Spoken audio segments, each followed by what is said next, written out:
What I'm doing now is caching all the individual layers that I'm not currently working on by clicking on the little hard drive icon next to the V or the S in the layer panel. And you can see the little curved arrow indicates that layer is currently cached. If you see the little hard drive icon, you know that it's in a non-cache state. And once more, the end result is reducing the overall memory consumption of the application while I'm working in this one confined area, such as the head. And once I'm done, I'm hiding all the other individual layers. You can see the RAM consumption has dropped quite a bit. It also effectively reduces the overall load on your graphics card as well. So if you've got a really dense scene, this can help greatly.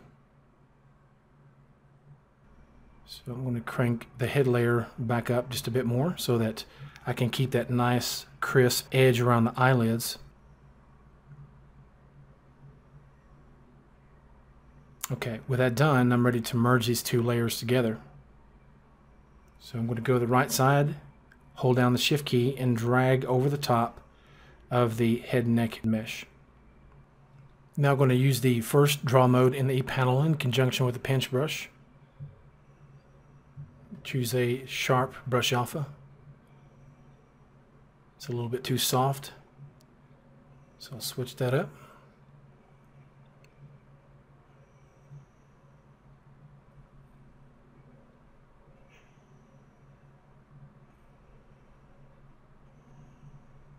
I'm going to undo a few times and choose to smooth all to get rid of some of those jagged lines.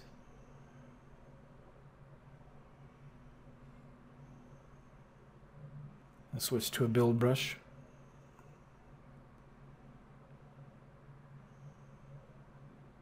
And I also want to change my reference image.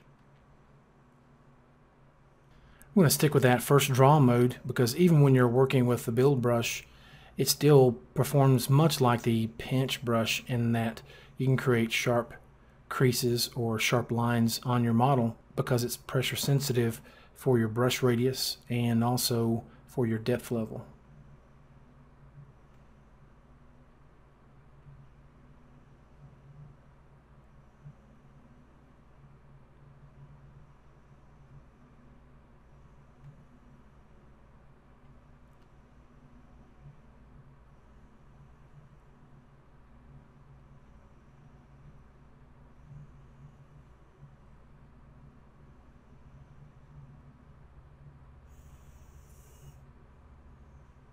I'm just trying to create an opening for a second eye.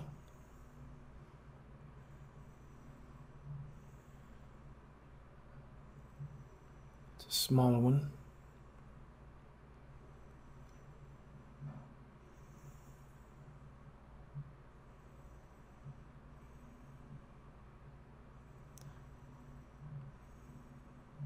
So I'm using the primitives tool. I'm going to go ahead and place a sphere in that area so I can sculpt around it.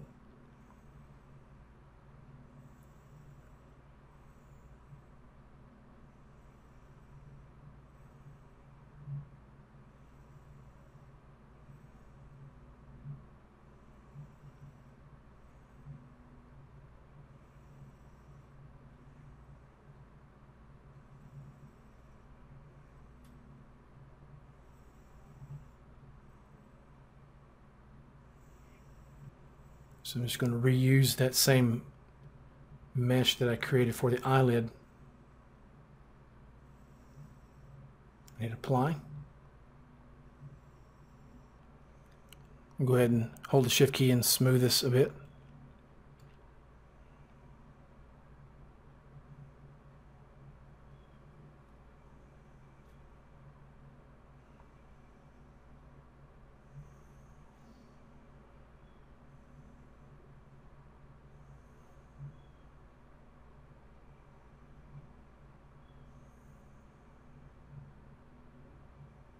Using the pinch brush to try and pinch this area.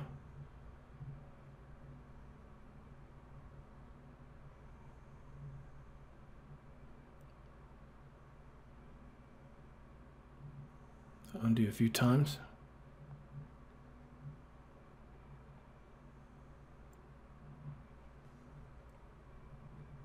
Click on the Models palette. Under the default, I'll just choose a regular sphere as the eyeball. Scale it down.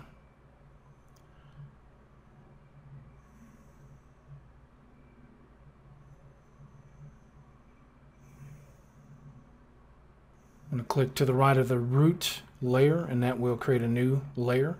You could also click the very first icon at the bottom of the Vox Tree layer panel. After I hit apply, I just need to switch to another tool in order to see the result. Switch to the transform tool. Just going to make a few further tweaks. When that's done, I'll go ahead and switch to another tool to drop that gizmo.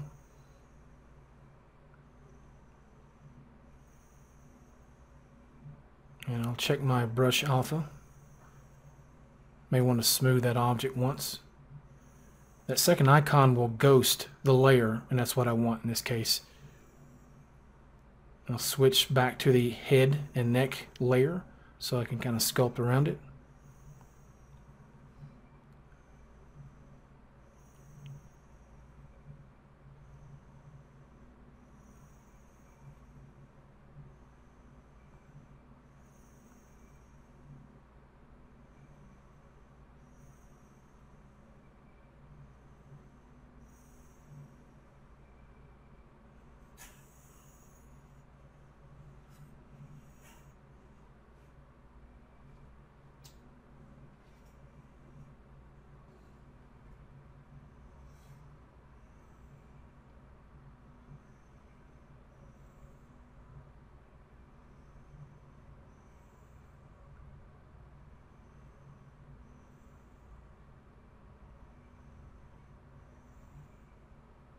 I'll switch to a grow brush while in voxel mode.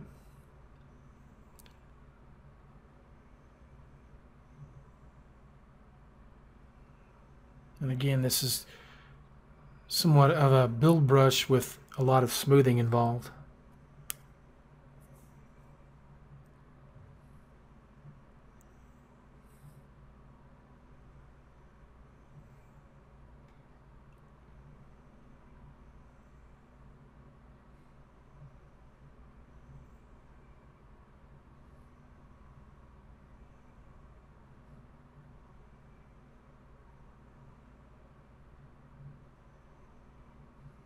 Go back to the build brush. So as the name implies, the build brush is going to just continue to build on top of what you're brushing, but other brushes kind of have a static height limit, and that's it. And I think I forgot to turn symmetry on, so let me hit the S key, and I'll right click on the layer, click to global space. I like to do that from time to time to make sure the mesh is zeroed out at the origin of the grid so that it has a perfect symmetry line. And once that's done, I can use Sim Copy to copy from one side over to the other. So I can go back to the pinch brush in the first draw mode. I'll just work around the lip area here.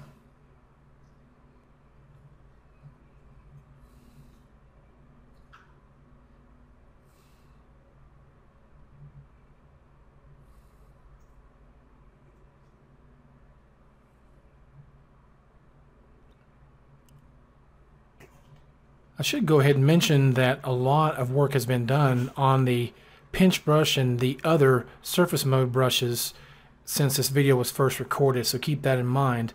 In regards to the pinch brush, you'll find that in surface mode the pinch brush has a natural angle of convergence as well as some other options that make it work a lot better.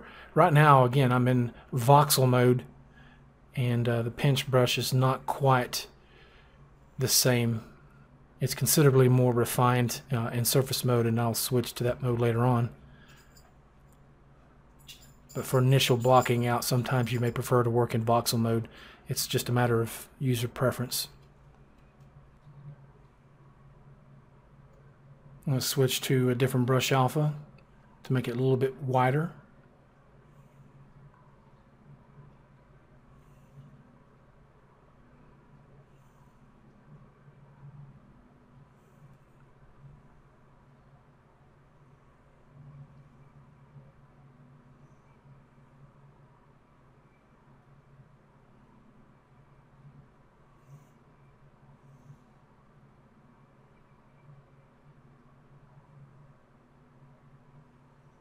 I'm going to switch to the second draw mode.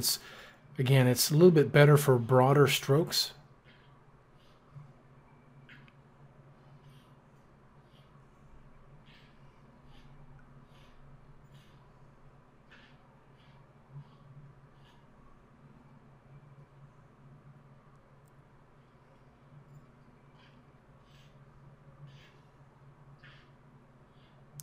Hold the shift key to smooth again. Do the same thing right here in the brow area.